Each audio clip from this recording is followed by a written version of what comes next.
Kim Kardashian's sex tape with Ray J was calculated, and we all kind of knew this, right? We all had an inkling, but so much so that she had her mom watch several different sex tapes of hers, and they decided which ones they would leak because of what they thought would get more clout. Yeah, I could believe that. Wow, dude. Yeah.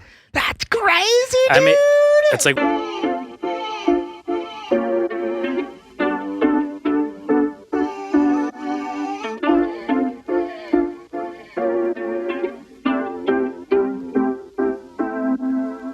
So, we got last unbox for the beginning of the podcast, and then we will stop unboxing. It's just that we ordered all this stuff from our website, bigsmalltalkspod.com. Check it out.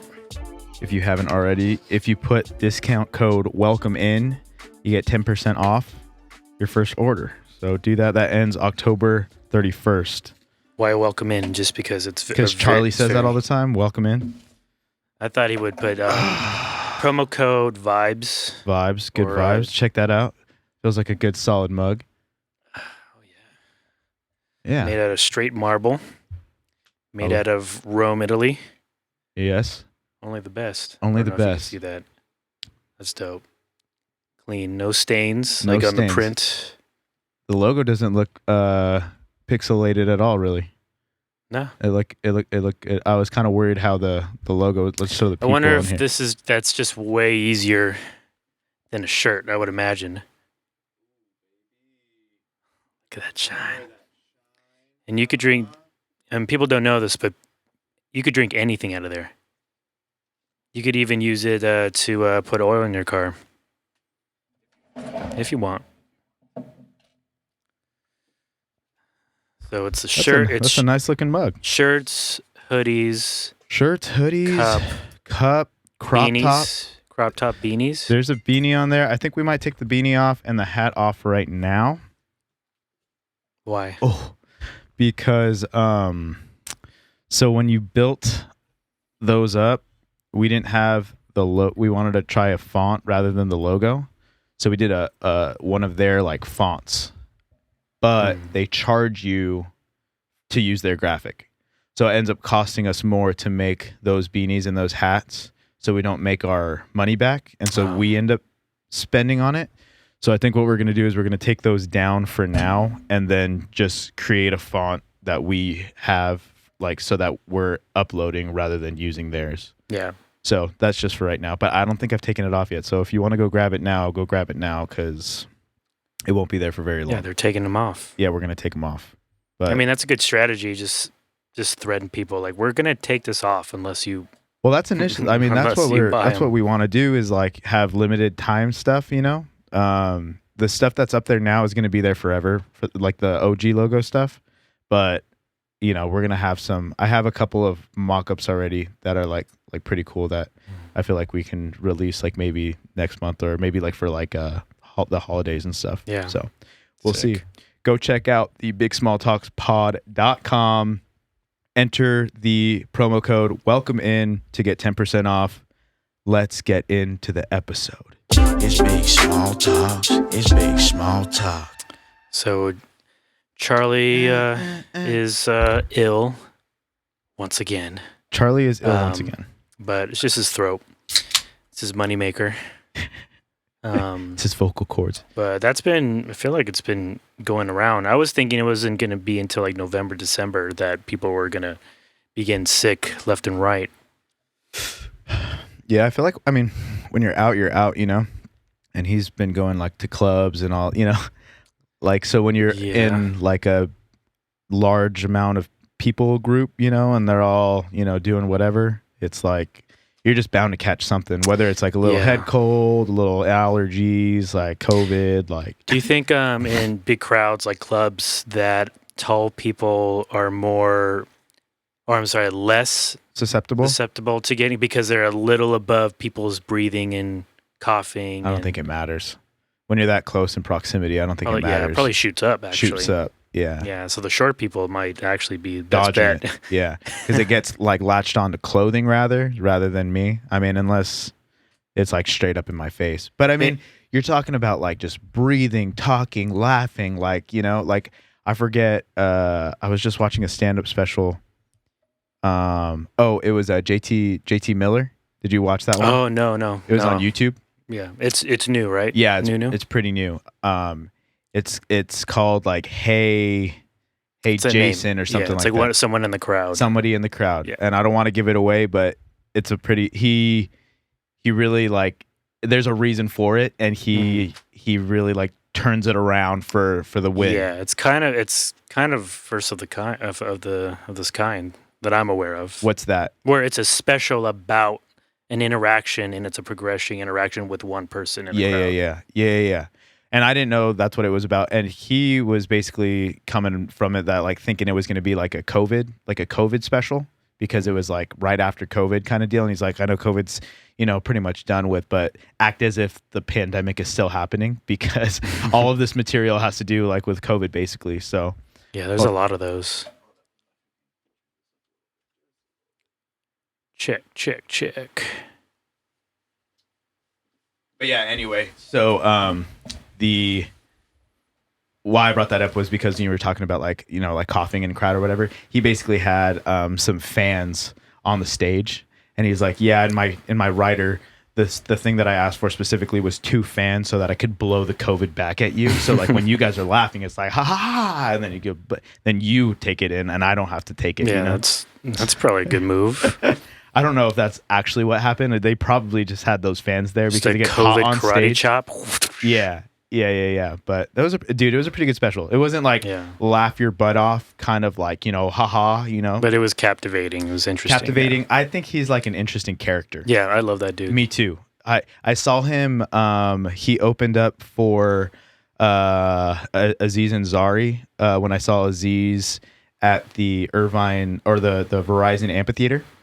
And he was the funniest one by far. Like he had me like, and it was funny too because I was with Rebecca and Kendra, who are like very like Christian, like homeschool girls who like, I don't know why we ended up going to this comedy show, but they wanted to go to a comedy show, so I was like, yeah, let's go. And so I'm like laughing my butt off at like just any normal joke that I found funny, and they would kind of like chuckle and giggle here and there, but I was just letting it go.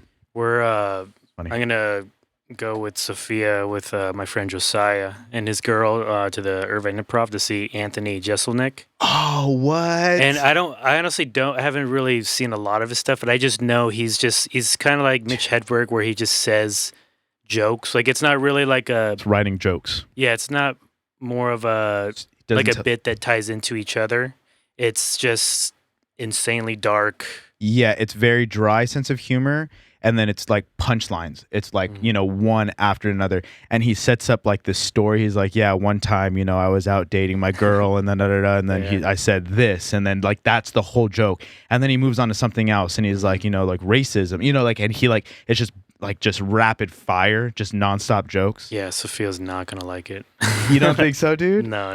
Oh, no, we went let me have her ticket. We went to the Comedy Store, and there was a bunch of everyone was super different. And this guy, I think his name is Jesus Trejo or something like that. Okay. He's like known for like roasts at the Comedy Store. Okay. But he went on and he was doing like kind of like shock humor. He's like, let's talk about school shootings. And then he's like, is there any teachers around? And then someone lifted their hand up, and he kind of went on this thing of, like, were you pretty upset when you found out that the kid in your class that you hated didn't die?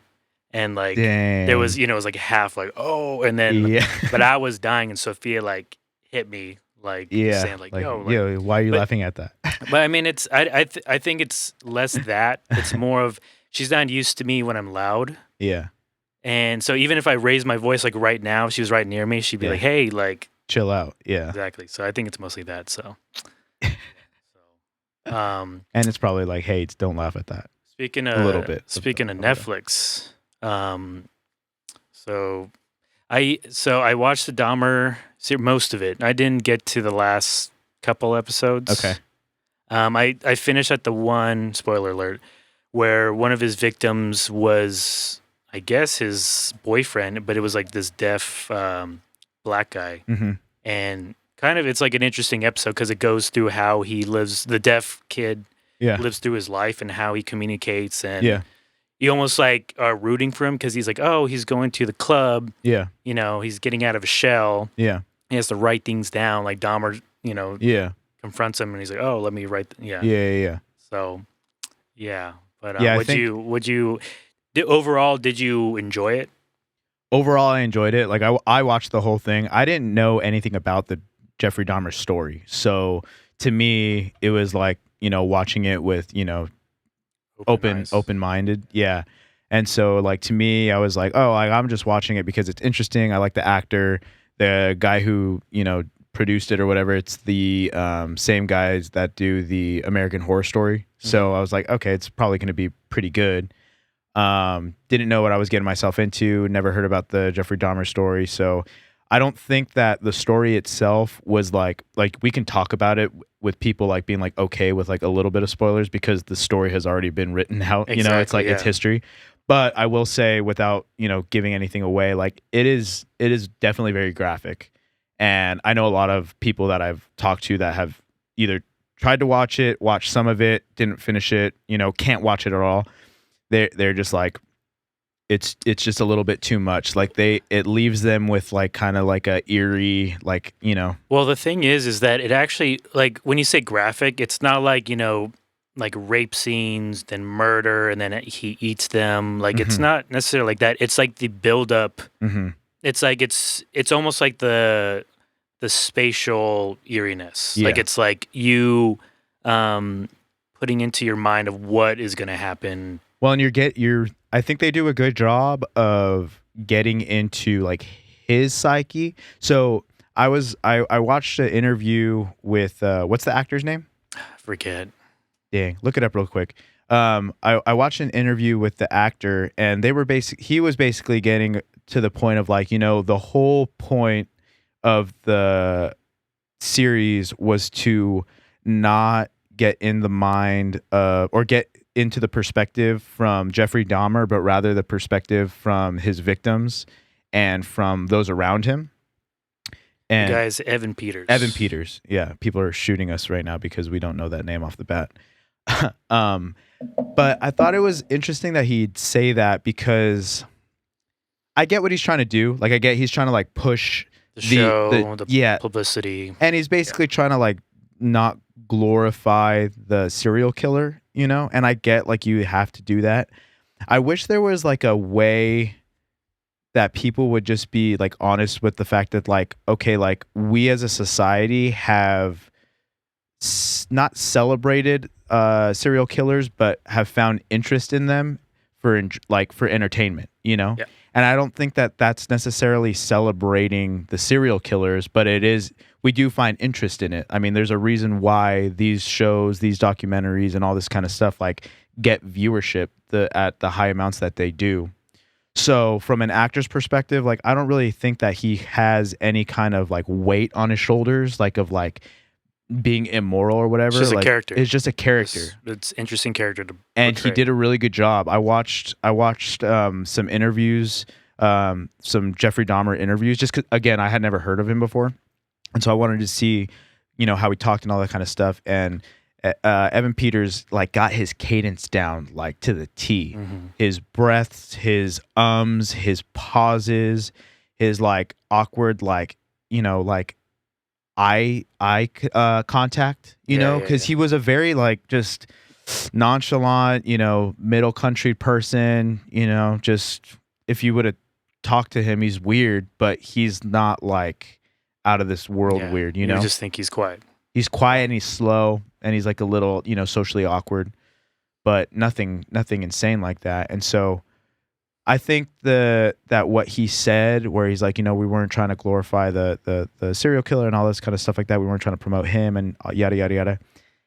As I was watching it, I'm like, there's just no way that happens, because throughout the series, I did start to sympathize with him a little bit. Obviously, it wasn't justifying his actions in a way, but like as you see the rejection from, people and family members and difficulty and like having this understanding of mental health now. You're like, oh, like this person definitely needed help. I wonder what would have happened had he gotten some help, kind of deal. Maybe it was inevitable. Like maybe he just inevitably.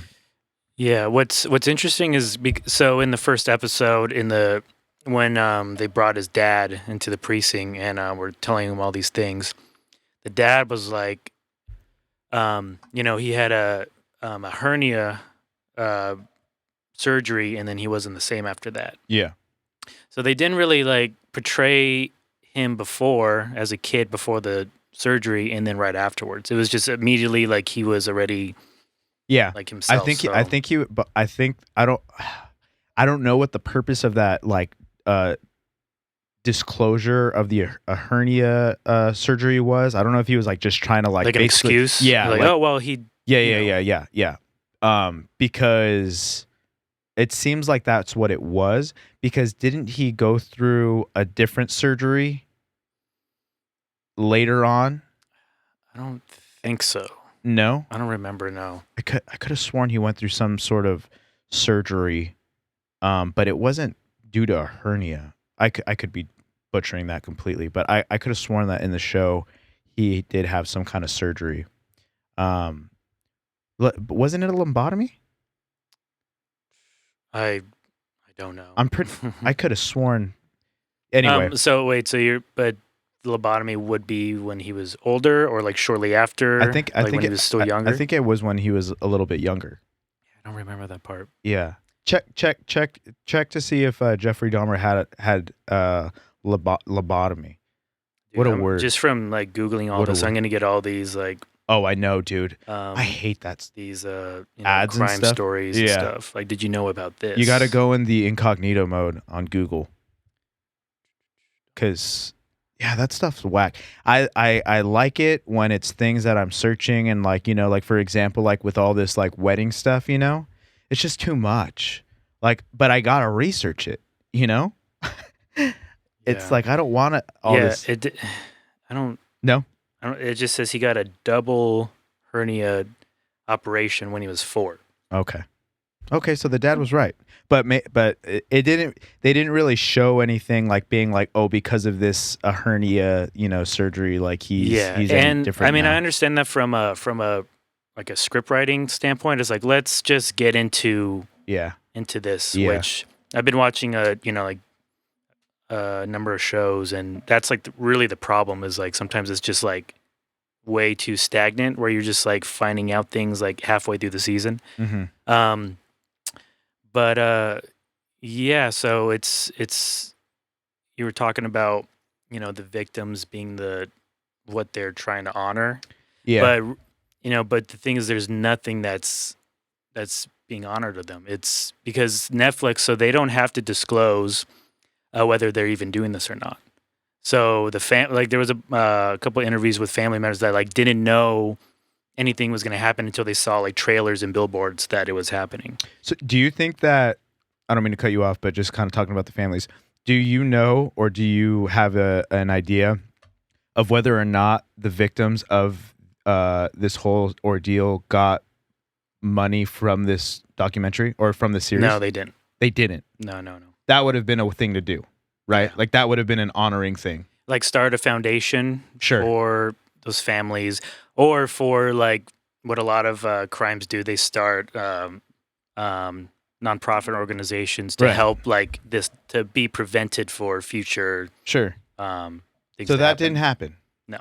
This is just like Netflix just went into it with content in mind. That's crazy. Yeah. See, that's crazy. Yeah. Especially like in the show, like the dad writes a book and then they go after his money. And then anything that like they make based off of the storyline, they're like trying to get the money from it. And well, they just have that stake because this is like it's a whole industry. Is that whole like crime, like fictional crime industry, or not fictional, non-fictional crime. Excuse me. That there just isn't any laws for that. Like so, because this is kind of a new thing where there's not just documentaries, but there's shows, syndicated sitcoms. Movies. Yeah. Because at the end of the day, they're like, well, we're not, because I feel like Netflix would say, like, they would argue that we're not telling everything that happened. We're just telling a story, Yeah.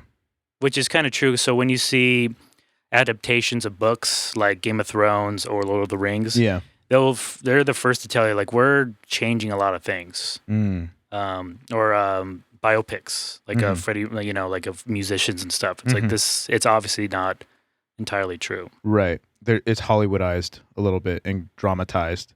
Yeah. There was a couple of videos on YouTube that were basically saying like these are some things that the Dahmer story got right, and then these are some things that they got wrong. Like, you know what I'm saying? Which in I terms haven't of like, seen those, but I'm sure it's like hefty. Yeah. And that's probably why they don't actually show like the rapes and the actual murders, and Right. they just want you to know what's happening. Right.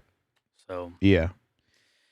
which I mean, and then like another weird thing is what we were talking about earlier is how people view it as like literally like any other show. It's like, oh, like I was so sad when Right. I forget the deaf guy's name, but Mhm. the relationship broke up. Like Right. they loved each other, and it's like, I mean, you could argue yes, like Jeffrey Dahmer like had that inside him, Mhm. but it's like you know what's gonna happen. Right. Well, and again, so this is where that weird emotion of Hollywood really gets to you because again, because I didn't know this story, I'm thinking like, oh, like, like this dude can maybe change the game for Dahmer. Like, what if this dude falls in love? And like, what if, like he's like, oh, I realize that I just want somebody there with me always, unconditionally. And this dude is like basically giving me that. Or would have been. Sorry to No, you're interrupt. good. No. Well, what would have been interesting if this happened in real life is if Jeffrey Dahmer like fessed up to him, like, "Hey, I just want to let you know because like I care about you. I've done some stuff. I've done a couple things, Right. And I mean, it doesn't seem realistic. I mean, but this whole thing isn't realistic, right? It's Right. not like a rational thing for people to do. No. And to see if I hate calling him the deaf guy, but if his boyfriend, was trying to help him, Right. because that actually would have been a really good story arc, Right. is to see where that would have panned out. Well, and then the other thing is, so again, when you're like kind of studying the psyche of the development of who this dude really just had a problem with being abandoned, and you can see it from the beginning with his mom and dad. Like nobody wanted him, and then he didn't have any friends at school. So it's very similar to like the school shooting like situation. Like these kids, they're just developing all of these emotions of hatred and anger and sadness and loneliness, all, and then all of a sudden something happens, and supposedly, and I don't think we're really, we're probably giving some spoilers away here if you don't know the story, but again, this is just it's out in public, like the story itself. I didn't know anything about it, so. But supposedly, like the first one was an accident. Yeah. And he panicked. So it's like, and again, it's like not justifying it, but I don't think he really like. I feel like everything's a learned experience, and so he basically got to that point of like, oh, I can like basically kill somebody and then get like away with it, And he got away with a lot. Like what, 17? Yeah, 17. Something like 17. He got. He did get arrested for that one kid, but he got stopped by the cops a number of times. Right. Even not even just for the murder stuff, like even just for like Gay drinking and stuff. driving. Well, and gay stuff. Well, okay, so one of the things that they were basically that Netflix and everything and what they were promoting was that we are basically shining light on the crooked judicial system, on police brutality, on racism, on homophobia, like all that kind of stuff, because like you kind of see the narratives, like for example, like the cops didn't want to investigate a little bit more because at that time during like the AIDS pandemic and stuff, like people were like not really, cool with interacting with, out of the closet gay people. And so when and who knows if this is what actually happened, but supposedly it was, he basically said that this dude's my boyfriend. He's just like really drunk, and they were like, "All right, like take him back to whoa, take him back to your room," So again, it's like in our culture nowadays, I think cops are like, well, I don't give a rat's ass. Well, if that is the case, like, let me check this out. Well, and even if they aren't actually doing it for moral reasons, they see the repercussions, and because you know, like when those interactions in the show were happening with cops, like just blinking an eye, I'm thinking like, dude, but like this is gonna like bite you in the ass. Like when they did that phone call with his neighbor. Yeah. He's like, or I think it might have been like an operator, and it was like, well, like, did you check the age? Did you see the ID? And he's like, it's fine. Right. I'm just thinking like, what do you mean it's fine? Yeah. At least say like, right. Because so, so it's portraying cops as just homophobic, stupid. I think like just it was almost like very like comical, like 1950s cop, right? Like donut eating. But the what would be crazy is because again we don't know the truth of all this kind of stuff, but it must have happened somewhat that way. You know what I'm saying? Because he did get away with it, and that did get like brushed under the mat like nothing. You know what I'm saying? And that was like midway into his whole like murder spiel. Like it wasn't even like at the end. That and then they bring in like the racism thing with him going after mostly minorities. And I thought that was an interesting one too, because he claims that he never had any hatred towards anybody. This is Jeffrey Dahmer.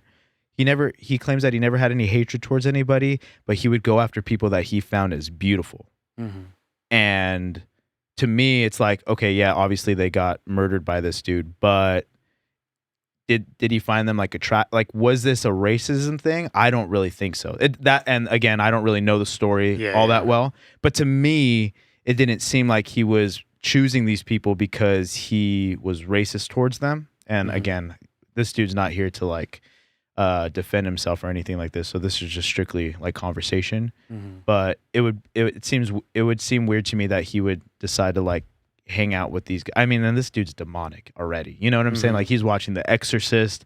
He's like chanting in the rooms. Like he's a cannibal. Like maybe he's all those things, but I don't know if he's racist.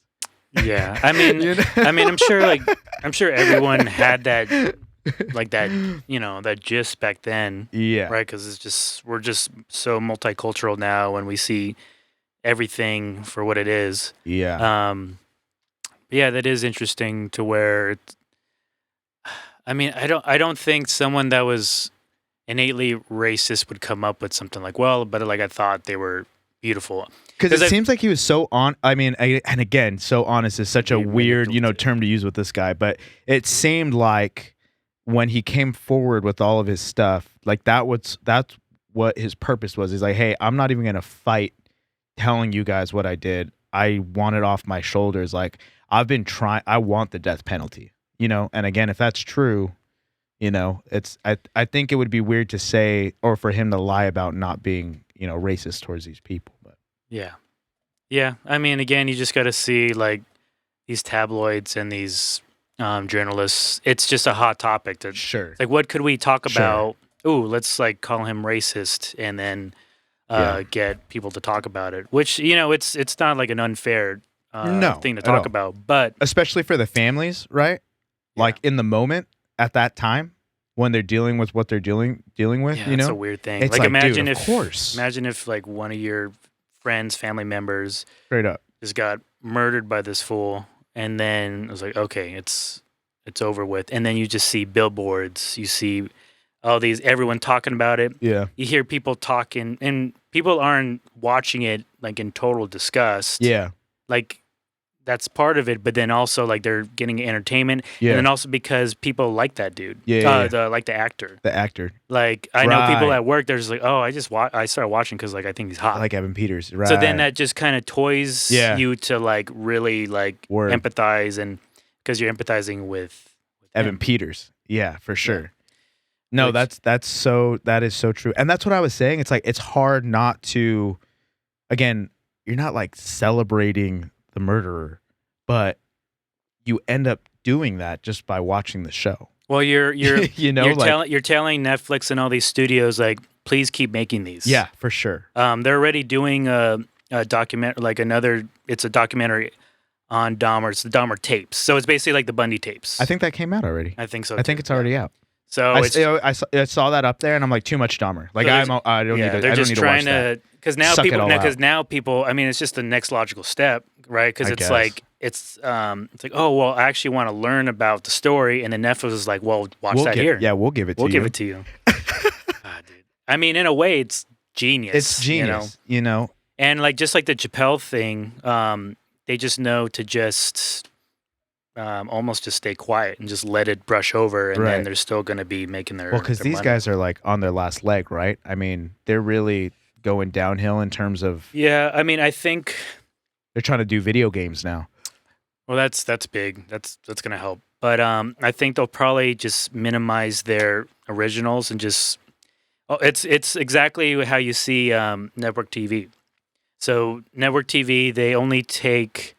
They only synchronize shows like that have been a hit, even if they're like from like fucking 40 years ago, like Friends for 9 hours, then Will and Grace, whatever. So you're gonna start seeing that with this, and then maybe have a couple originals, like new originals. But the argument for Netflix not lasting much longer is because they don't have any of the rights from the studios, right? Like for the old. So they have to movies and finance stuff? it themselves. Yeah. But they're losing money, so it's just a matter of if are they able to keep the bubble going, basically. And I think what people are saying are no. I mean, they're trying with this video game thing. I mean, now that the studios are like have basically taken their their outline for business, it's like it just seems like everybody's going to keep holding on to, because that's part of your whole catch is like you can watch The Office exclusively on Peacock. You know what I'm saying? Like that's if you love The Office, that's super important. And then because those are going to eventually kind of get outdated as, time goes on and people aren't even going to remember The Office, it's going to be up to these networks to have some sort of original content. And so far, Netflix has kind of like fallen off the ball with some of that. Yeah. Here's a conspiracy. What if the people that are attacking, like the journalists and the social media presence that are attacking Netflix, they're almost proxied by those major studios because it's like the competition. So because the studios, not just the TV networks, but like Universal, Warner Brothers, like they just been going down, taking foreign money. And Netflix is rather self-sufficient, and that's still like the biggest streaming platform. So I could see them doing some deals. I don't know how exactly those are made to get the narrative to be like they are bad, essentially. Like they propagate, kind of like what we're saying, like they promote serial killers. They, are discriminatory. They promote this. So I don't know. And you think they do that to Netflix, basically? Is that what you're saying? That's like your conspiracy? I mean, it's been going on. That's true. I mean, I don't have proof to say that they actually did it, but like with the Chappelle thing, I think there's this movie, I forget what it's called, but it's been getting a lot of slack regarding like abortion or something. So, but again, it's like you hear there's a key words. It's like abortion. Oh, what's been going on right now? Right. And then the serial killer thing, I don't know if it would have gotten this much slack if it was a documentary, right? Because this is just like a whole show series about it that's like in grave detail. Yeah. So maybe, I mean, I feel like they're just either gonna just not do series on serial killers anymore. So how as a fan of like content, as somebody who's gone to school for film, as somebody who likes to analyze this kind of stuff, how do you feel people should react towards producers, writers, actors saying yes to a project like Dahmer and basically taking it on as a creative? Like, do you think they should be allowed to do that? Yeah. So I don't knock the writers. I don't knock the actors. I don't even really knock the producers of the show. Because again, because at the end of the day, right, we're talking about public perception. And we're talking about who really is making a lot of the money. Yeah. At the end of the day, it's just a story, Yeah. right? And it's just to get people aware of this. Mm-hmm. It's like any other, movie or TV show that we watch. Right. I think it just kind of for me anyway, just kind of cemented this kind of thought process that I've kind of had, like Mhm. about all like the true crime stuff. Mm-hmm. It's like, oh, that's interesting. Like how that, like, there's a lot of it. There's Mhm. a lot of content, and there's a lot of people that love watching it. Mm-hmm. And I guess I don't really even blame those people that watch it either, because I started getting to watching like documentaries about serial killers because I almost got bored with just regular like drama or horror movies. Sure. So like the cynicalness in me is like, oh, let me like see some like hear Something about that actually happened. some real shit. Yeah. So I think that's at the end of the day what people are really looking at. Yeah. So Yeah.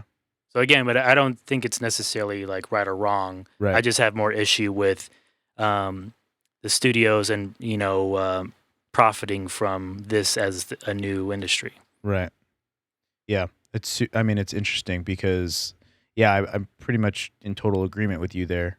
But then when you're talking about, the people that you're impacting, so let's just say that the victims of the families, or people that have gone through similar situations.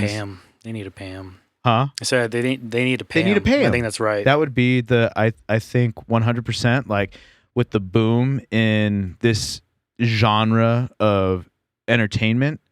I mean, I pretty much think you got to go down the list and basically say, even if it's like change $1, like, like when you have those court cases with like Apple or T-Mobile or whatever, and it's like everybody gets like a check for 80 cents or whatever. It's like, okay, yeah, that might be considered like a slap in the face, like, oh, like what the heck, like what? But at least they're taking the time to recognize it. You know what I'm saying? And maybe people would not like that. Who knows? I just think you got to show some sort of remorse and some sort of like, hey, look, like we realize that we're taking this story and that this is probably going to be a triggering situation. This is just, to try to make amends in some way. Or like you said, the foundation thing where you're putting money into an account and then you're allowing it to like accrue interest. You don't have to send anybody, like checks, but like there's something happening out of it. I think that's a good idea. You're investing. I think they could also start a union. Like I feel like this would start a union for victims or people that have had their family member or friend slain by a serial killer that's made Money. that's been portrayed in a documentary or show. Mm-hmm. To unionize and then seek out legal action unless they receive some sort of wage or something. Huh. So, big small talks here. You heard it here. I think the foundation thing would be smarter though, because they would give out money, right? And then they could still get a return, right? At the end of the year by the federal government, right? So, boom. And it's good publicity. I mean, there's just so many ways that you could get creative to do something like that, to just basically try to right a wrong, to the best of your abilities, That's interesting. Yeah. Yeah, I don't know because a lot of these documentaries, they interview victims, sure, family and whatnot. Yeah. But I don't, because I haven't watched the documentary, so maybe... Because the thing is, like, they made the show like almost 2 years ago, right? They started production, and then they probably made the documentary a couple years ago. Maybe a year. So, like, they probably made it when they didn't think there was going to be any backlash. Sure. Right. So, moving forward, they're going to have to be super careful. Yeah. Dude, like you said though, like people just want to watch it. If they're not going to watch it on Netflix, they're going to watch it somewhere else. So it's like you just got to be on the forefront of it, And it's for a lot of people, there's the groupthink idea. It's like, oh, everyone's watching or talking about this, so like I got to start watching it. Oh, for sure. So for some people, like they would never get into this show or at all, but the fact that people are talking about it, and then they could have a point of view on it. Yeah. That's also kind of part of it. So Yeah. it's just an example of just human behavior. Well, and I think with the rise of technology and the rise of social media and the rise of, being able to communicate, across, seas, this is like a really weird time in history. Like a lot of this stuff is experimentation. I mean, because first of all, when in history would you have read about this kind of stuff unless it was like on print in a newspaper or broadcasted on the news? And that's still, using the story in itself, for ratings, for sales of the newspaper, for, you know what I'm saying? Like, so it's been happening. It's just at different levels. And now, because we've gotten to the age of being able to replicate stories in history, at a time, it was like, new. Whatever's new is what's going to sell. But now, not only are we trying to sell the new stuff, whatever's happening in the moment, but now people are trying to get creative and go back in time and basically look for things that people didn't even know about, things that just brushed over the story. Because how many, true crime stories do we see happening in documentaries or in series now? And I'm like, oh, I never heard of that, Yeah. but I'm like interested in it because I'm like, dang, this happened while I was alive. And I just didn't. And this is true for, like political scams and political like war and like all that kind of stuff. I'm like, because I'm not keeping up with it like on a day-to-day basis, it is more, I guess, appealing to me to go back and freshen up on history about it. So, I mean, yeah, it's a weird kind of like, how do you juggle like morality?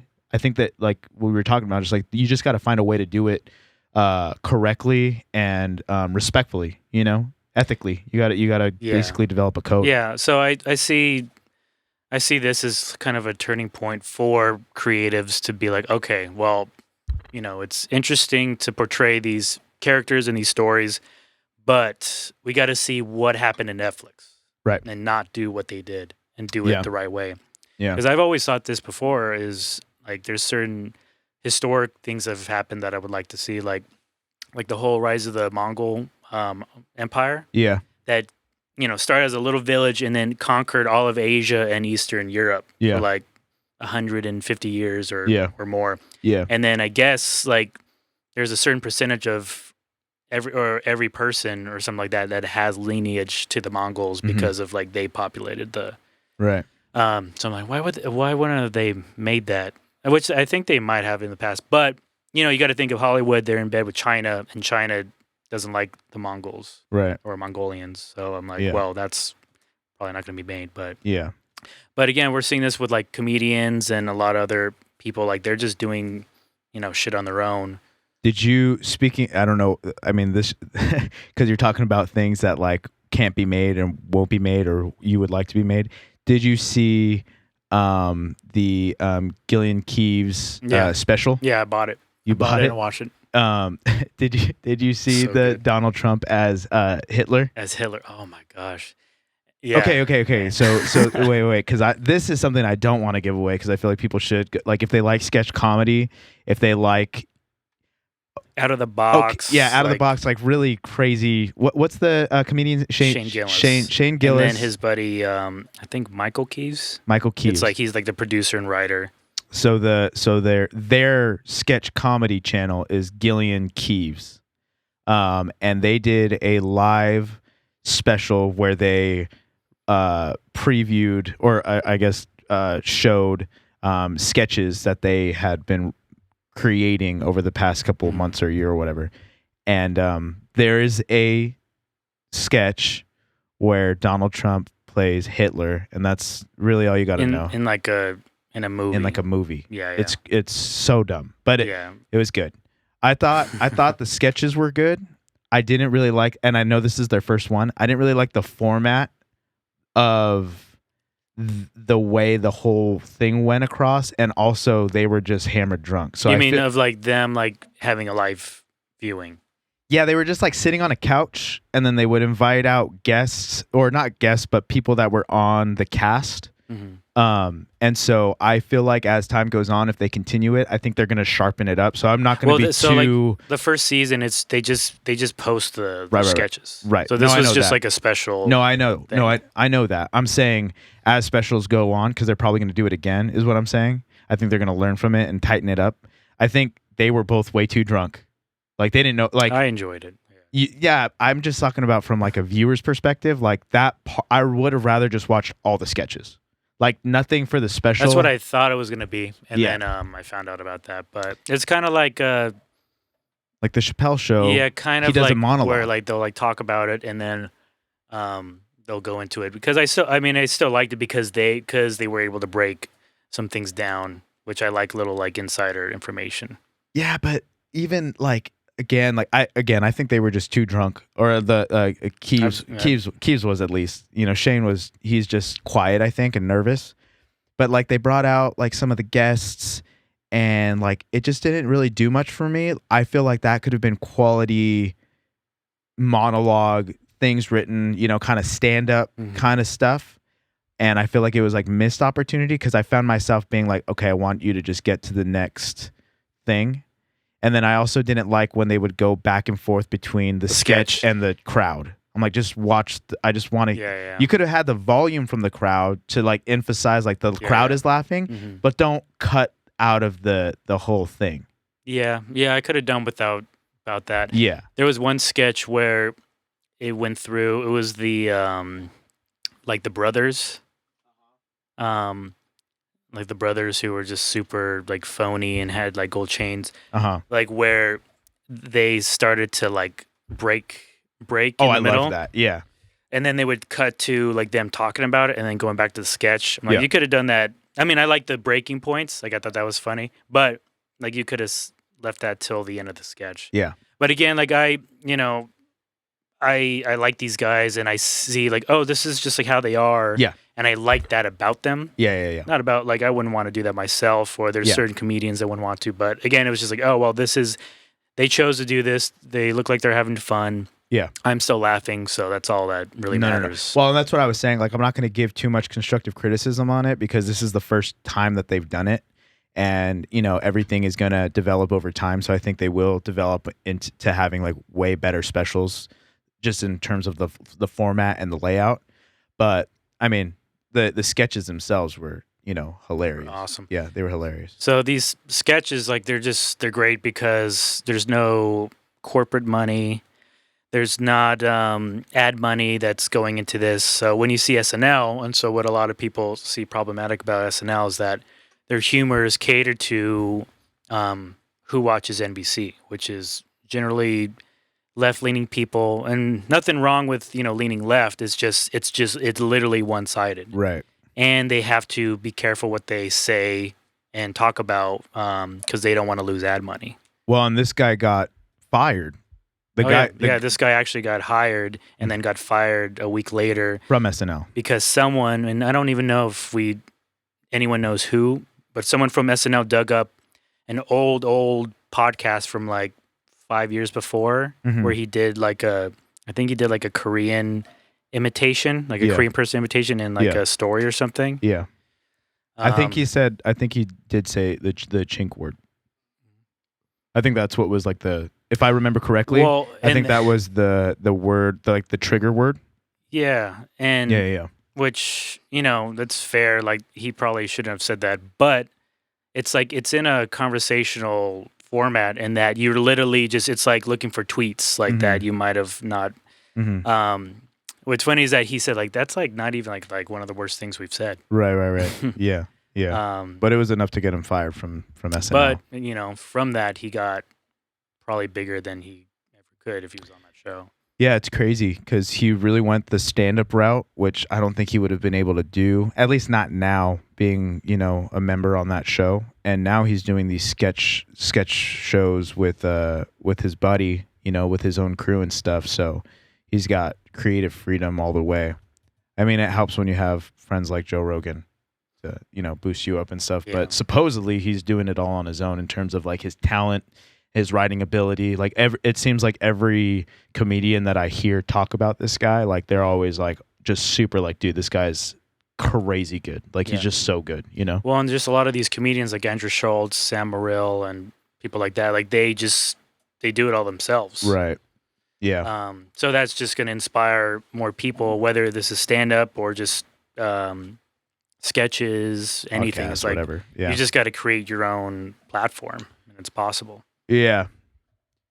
One more topic I think that I kind of just wanted to touch on was the Kanye West at the fashion week wearing the White Lives Matter shirt with Candace Owens. Did you read anything about that or hear anything about that? No? No. Well, he didn't. I don't think he commented on it. I think it was just. He just wore it. I could only imagine it's just for the world to just talk about him. Like I think it's like not even surprising. Like, yeah. What's the most craziest thing I could do at the fashion? So, because he has problems with the fashion industry, right? Like he's kind of like exiled in a way. It's not. So my understanding with him and the fashion industry is not so much that he's exiled. It's that he makes these like claims, and there's some good backing to it. But like for example, like Adidas signed his Yeezy shoe, right? And they sold like whatever. And then they started coming out with different lines of shoes that were exact like replicas of his shoes in different models, colors, like all this kind of I stuff. think that's kind of like the Jordans. Yeah. Similar thing. Yeah. And so he's basically saying like, yo, like if you're going to take my ideas, like give me my credits due here. You know what I'm saying? Like you can't just steal my idea. And so basically like the same thing happened with like Gap, you know, so he's just, he wants his credit, but then also he's like making a big front because that's just kind of what happens with fashion, you know, like people they replicate, and then it's either a fad or it continues on or something else is created and then that's taken. I mean, you see that with Toms. Do you remember when Toms were a thing? And then you go to Walmart and there was a bunch of like $10 fake Toms. Yeah. You know what I'm saying? They were on every like Christian young person's buy a feet. shoe for myself and I send a kid a pair of shoes for nothing. Let's go, baby. You know? I remember someone saying that like you're gonna give starving kids like a piece of thread on your foot because they were so thin and they just got messed up. Right. They're like socks. Like just give them sandals by that point. Yeah. But, I mean, at least I've given them something. so, what are you giving them? So it looks like Kanye, I mean, for a number of years has just run into all these industry giants. Yeah. And just hasn't liked how they've functioned, whether it's like streaming his music and all that kind of stuff. Yeah. That something like this, it's just to like, you know, throw it in their face, like put a middle finger up to. Well, so he goes. So I think that's true. I think everything this dude does is like so strategized, you know. And I think he's got a team behind him, but then I also think there's a level of craziness and a level of just like I don't really care, you know. Well, what it's probably people his think. manic self that actually gets him to like do the thing. Right. Well, and that's what. So then he goes on conservative talk show host Tucker Carlson, and he does an interview with him, and he basically asks, you know, like, well, why do you do this?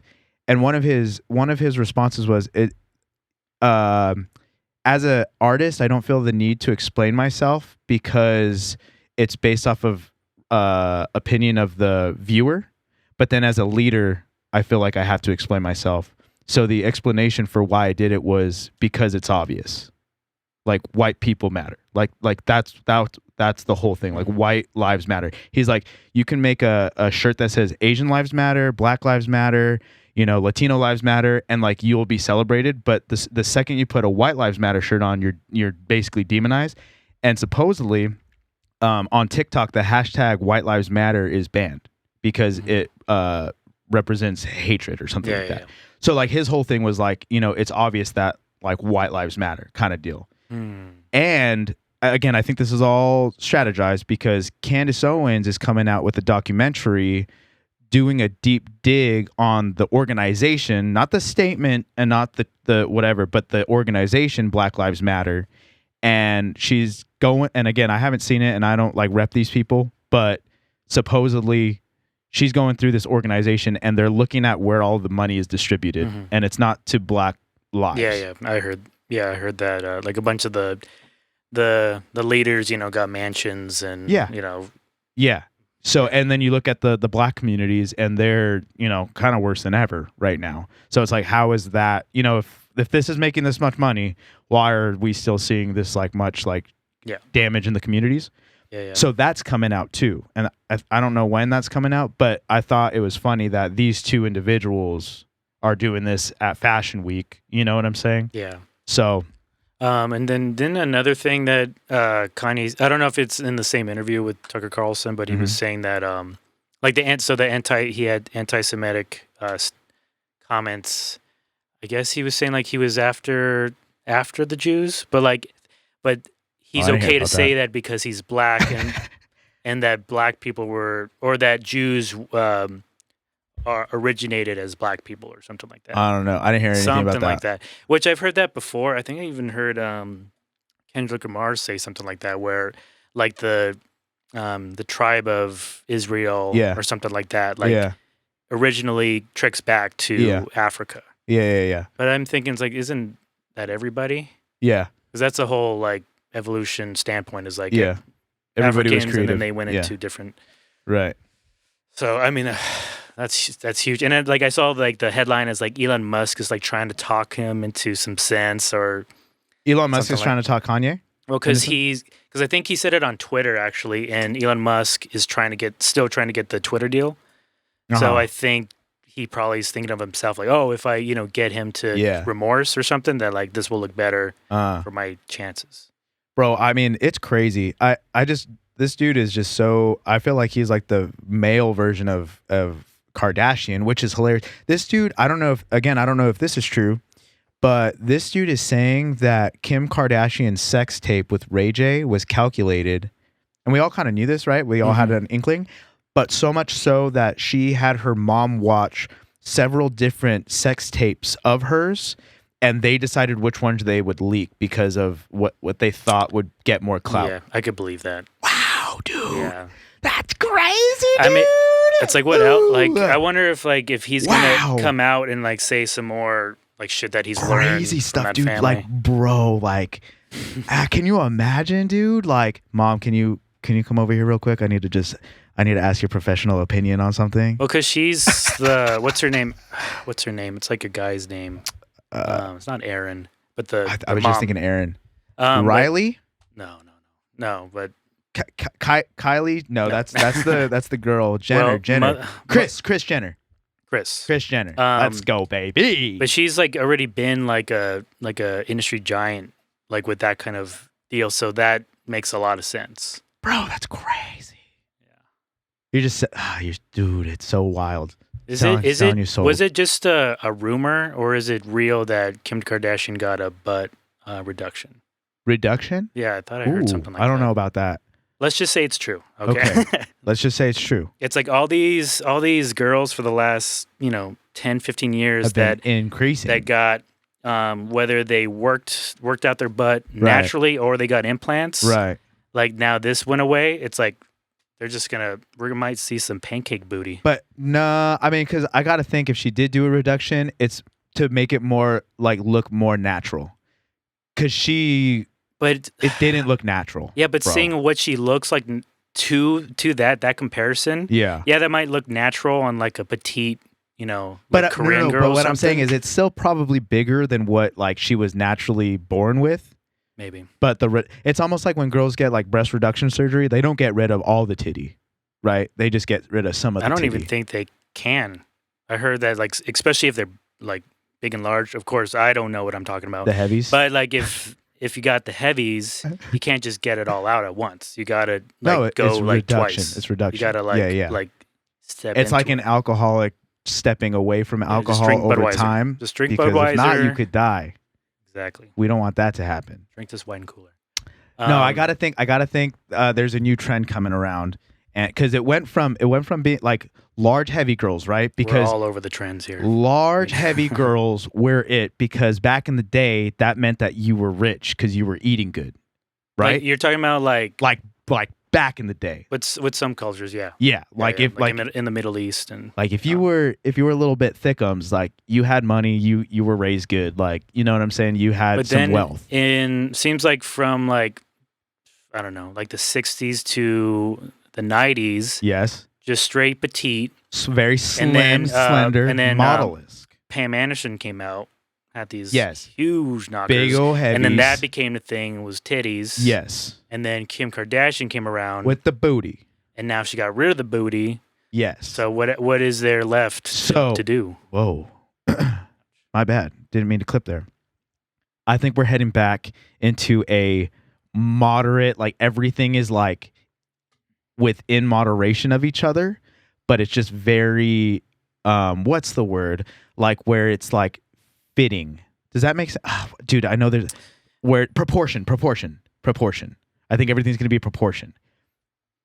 I don't know about that. I think everything's going to be proportion. I have a weird theory. I'm just speaking from my own desire. I feel like we're going to get I like proportion. I feel like we're going to get very good at mobile cosmology and costumes that people are just going to like want to like put on this like skin suit of someone they want to be like. I'm going to be Mila Kunis before. No, shut up. That's fake. That's not gonna happen. I'm not saying it's happening now. I'm saying that's like the next like progression of like looks is just to like change into somebody else. I mean, that's plastic surgery. Well, I'm saying like it has to be possible to have like this like life size like just this like Halloween costume. You put it on and somehow like it looks forms real to your face. I don't know how that's possible. I'm just saying that'd be crazy if that happened. I don't want it. No, you know me. You know me with the plastic surgery stuff. I'm so old school. I don't like that stuff. Yeah, baby. To each their I own. Like I just, think you could spend your money on something else. I mean, again, it's just public opinion discussion. It doesn't affect me really, and fortunately, we have girls, and our family isn't super into that, where like we have to deal with it head on. Yeah. But I just feel like I think it's so true. And again, I'm ignorant, right? I'm a male, cisgender male. But I just think it's so interesting that like I feel like girls will. We need to get a girl on this podcast to just be able to have that, like, or like, at least Charlie could play one. Yeah, that's true. Yeah, we are missing the little chica here. But I feel, I think we've said it before, but I just feel like girls, like when they do like work like that, they do it for other girls. That's part of it. I think for some other reason, yeah. Yeah, like, cause like, I mean, I get it. I get that guys are like very shallow and very like superficial, and they are looking for looks, and like they're looking for the big booty and like whatever. Like, I get it.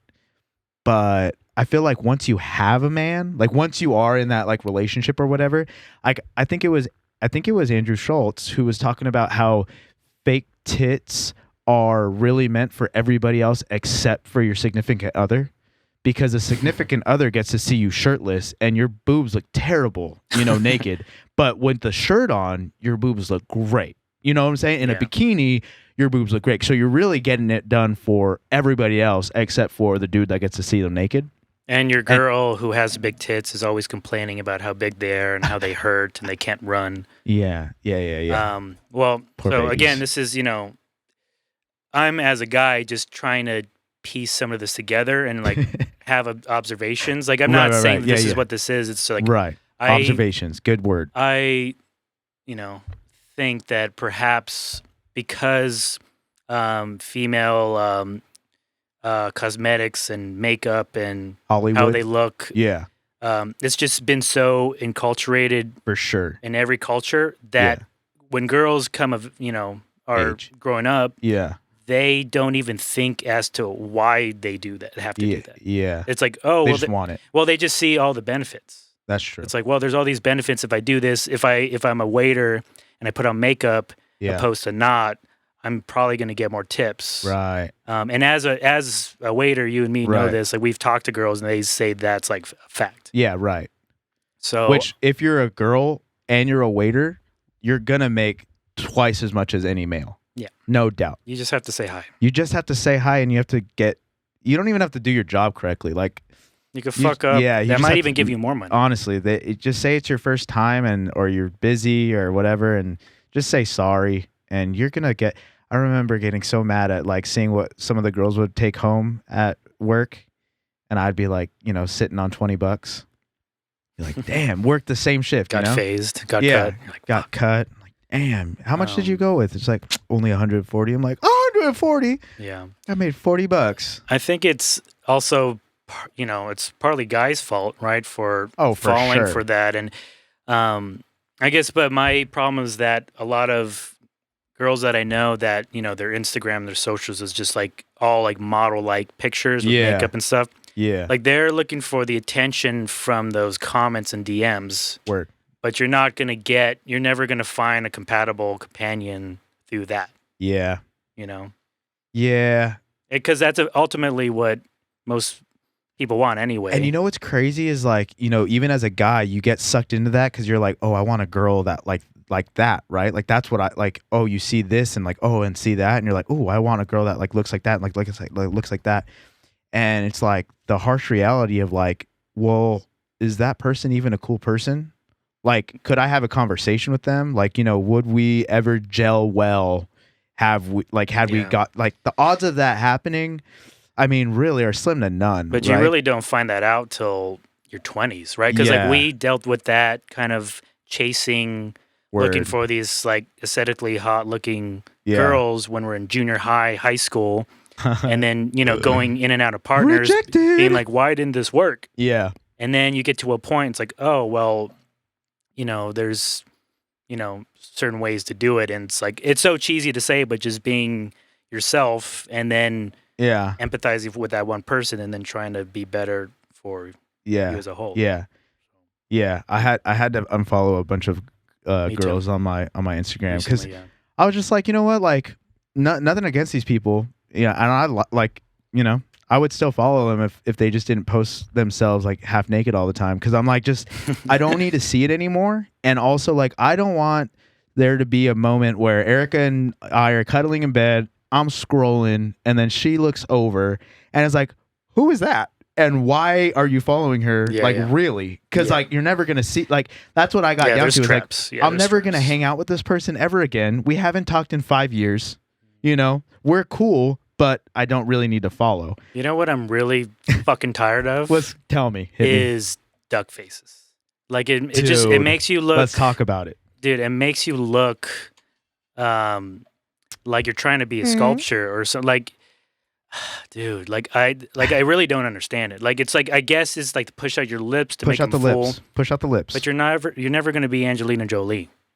But bro, see, you got to stop talking now because you're part of the problem. Because now this is why girls are going to go get plastic surgery. So they don't do the duck face. It'll just be natural. It'll just be natural, which it's already happening. It is already happening. Which I really don't like. I don't like. What do you call them? The lip fillers.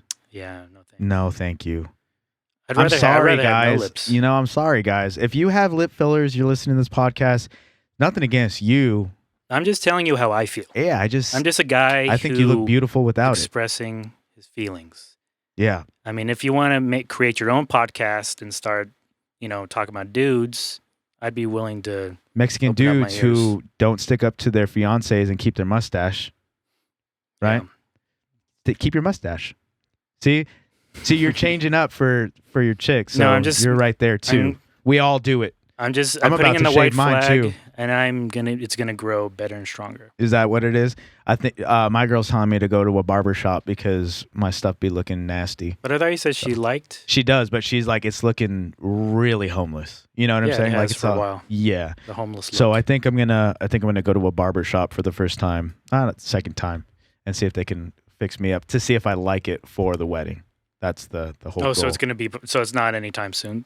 Pretty soon, just because I want to like kind of teeter-totter. I want to see how he does. If I jazz with the dude, do I go back? I feel like too, like it's like a haircut where once he trims it the right way, that's how it's growing. It grows out better, right? So, yeah. So we'll see. I want to do something like that. Yeah. So we'll see. So we'll see what happens. But all right, I think we're on time here. I think we had a good. My back is just glued to this desk. Oh yeah, for sure. We have two fans on and a window open.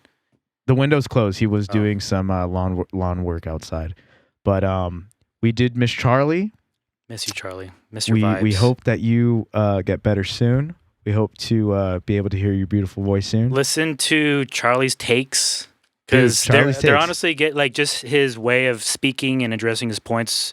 They're getting way better. Yeah, he's progressing, you know, and we're here to support our homies in their endeavors. And I just feel bad, like, because he brings up movies and things that I just haven't seen. So I mean, let's be real, dude. That dude is a movie, TV show fiend. Yeah, and I just don't have the time for it, and he knows. Well, I told him, like, if he's gonna discuss things like that, like, just to hit me up, and then I'll probably have time to watch at least one, right? Something like that. Yeah. Poor guy. He brings it to the show, though. You know what I'm saying? Well, he has to he brings the energy. He brings what the people want to hear. You know what I'm saying? I wonder if because apparently he watches a lot of these with Sienna. So what if they did a little one-on-one? Yeah, I don't know. I don't know what her thought about doing podcasts are. You know? Well, it could be just the Charlie takes from his house. Yeah. Who Possibly. knows? Yeah, he's on the up and up with that. Like he's developing it as it goes on. So. Fun fact is that he actually does all of his podcast recordings on the pot. Yeah. So he's hopefully going to get a mic soon. I feel like if he gets a mic soon, it's going to be next level. Be hard to put that in the bathroom, though. He needs a socket nearby. No, he could just do one of those little handheld ones. You know, the little mini ones that you see on TikTok?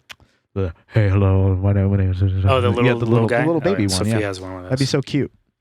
Charlie Small Takes with a small mic? Oh. Come on now. Oh, yeah. Come on. He has like one of those, not those like kind of mini beanies, not like a like the yarmulke kind of deal, but like in the middle between a yarmulke and then a regular beanie. You know what I'm talking about? Like the Fisher one. Or yarmulke would look better. Small beanie. Yeah. You seen those new hats where it's like the snapback, but there's no like bill. Yeah. Bill. There's no bill. Those are kind of tight, dude. I'm kind of into them. Yeah, I don't think I could rock it. You ever look at things and you're like, oh, I like the way that looks, but I just don't think it would look good on me? Yeah. Yeah. I think for a lot of guys, kind of going into the guy brain, a lot of reasons, unless like we're probably like super rich and live in like Newport or something, like most of us, we see things and our reception from our guys is like funny. It's like, oh, I'm wearing this because I'm going to make my friends laugh. Or comfortable. Yeah. Like, because Sophia can comprehend why I have like funny shirts. Yeah. And it's like, well, it's kind of like you. It's to get some sort of attention, but also I like adding the layer of comedic of like someone that gets it. And it's your personality, you know? Exactly. Like because Charlie doesn't do that. Charlie is trying to look good.